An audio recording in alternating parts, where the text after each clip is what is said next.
doing this little video about home remedies for babies, and MaYah is going to be our little model for this video. Essentially, there are just 3 things I just wanted to share for those who aren't prone to running to the doctor at every little thing. So basically,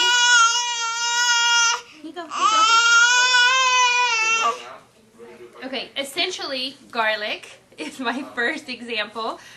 One thing I did, she had a little bit of fever earlier, and so what I did was I peeled the garlic, and I had a sock, crushed the garlic so that its properties are activated. She's getting tired. Okay, we'll be very quick. So its properties are activated. So anyway, I put it inside. Once I crushed it up, I put it inside her little sock. Put her sock on her at nighttime so she wouldn't pull at it. And then the feet, because the feet absorb through the bloodstream the properties of the garlic, the antibacterial, antiviral properties. Once it was chopped up and crushed, I actually crushed it and then I squeezed it in her sock. By the next morning, she actually, when she burped, you could smell the garlic on her breath. But that worked really, really well in reducing her temperature and helping her feel better. Another way I had put on, you know, the little onesies that are full zip up where she can't, like a sock you could pull off pretty easily, but even tights, like if you were to put the tights on, it'd be harder for her to pull it off. And if you do it at nighttime when they're sleeping, that's usually when their temperature kind of spikes anyway, then you know, they're not going to be prone to pulling off the garlic sock as if they were during the daytime. So that's one remedy, and that worked really, really well. The second thing I wanted to share was when there's nasal blockage. One thing that's helped a lot that we've used for the little ones is a steam inhalation, and as you see here, we've got different essential oils. Basically what you would do is you'd fill your pot up with water, and you go ahead and put a little bit, a few drops. I like eucalyptus. Peppermint also kind of opens up the airway, and so you would go ahead, boil your water, drop just a few, and it can be very potent. So you want to get a towel or something to wrap around your head with the baby, and then from kind of a safe distance you want to inhale together, and you can sing and talk, and basically you're going to inhale under here, and then if you need to you can get closer in the steam, a little closer like so, and the baby's inhaling it and it's getting in their system and through their lungs, and it's also the antiviral properties. Eucalyptus is a really, really good one. One book that I recommend, we've got these little cards that came with our kit here from doTERRA, but one book that I really recommend here, super easy read, is Aromatherapy for Everyone by P.J. Pearson and Mary Shipley, and basically the layout super easy to follow, and also in the back there's reference for certain conditions and the essential oils. Each section here, there's some pictures as you see, but each section that talks about the different essential oils, it gives some history, it gives a scientific name, history, therapeutic uses. Eucalyptus, antibacterial, asthma, arthritis, chickenpox, cough, decongestant, fever, insect repellent, measles, and it goes on and on and on. Then it talks about ways you can apply it. The steam inhalation is one of about 8 different ways here.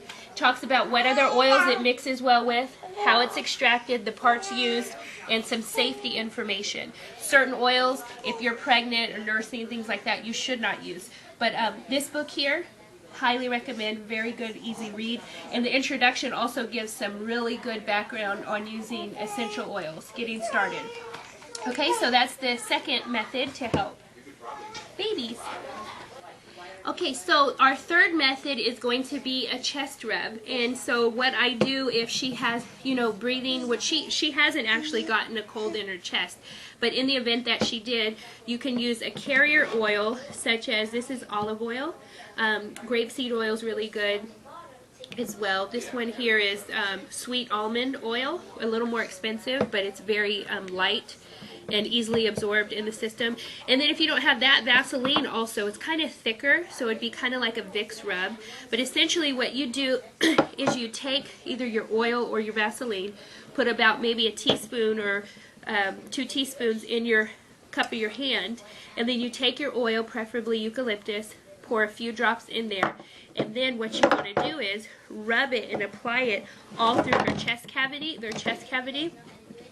and that'll help open them up and also absorb through the bloodstream as well. And you can even put some on their back. Be careful though, so they can't touch it and, you know, rub their face or put their hands in their mouth. That's a very easy one if you're noticing some breathing issues with a cold or whatnot. So those are the 3 basic methods I wanted to share. Again, review absolutely the garlic foot. Make sure you crush it so it can, you know, the properties of the garlic can go throughout and be absorbed through the bloodstream through her foot. Then number 2, again, was the steam treatment that helps clear the nasal passages and gets down through the lungs. And then the last one, I just call the chest rub, like to make a nice oil, or kind of like, this is almost makes it like a salve in a way if you use the Vaseline and you just rub it on their chest. Highly recommend eucalyptus during the season for those who are exposed to other people that are sick. Definitely you want to wipe your door handles, disinfect, aerate your room if you can. Another thing you can do is you can also steam and kill some of the airborne viruses. And so what you want to do is do the same thing, boil your water, put a few drops in, I cover it, you know, so the steam is built up, and then you walk around the room, and then you're killing the airborne germs as well. So those are just some tips, because we are moving into a different season where people are more prone to get sick. Definitely boost up your immunity. Vitamin C and things like that are super good. And if there is a fever, make sure you're staying hydrated. So those are just a few little tips for those of you with little ones like sweet MaYah that need a little encouragement and if you don't want to run to the doctor. All right, what do you say, MaYah? Say shalom. Oh, she's sleepy. Shalom, everyone.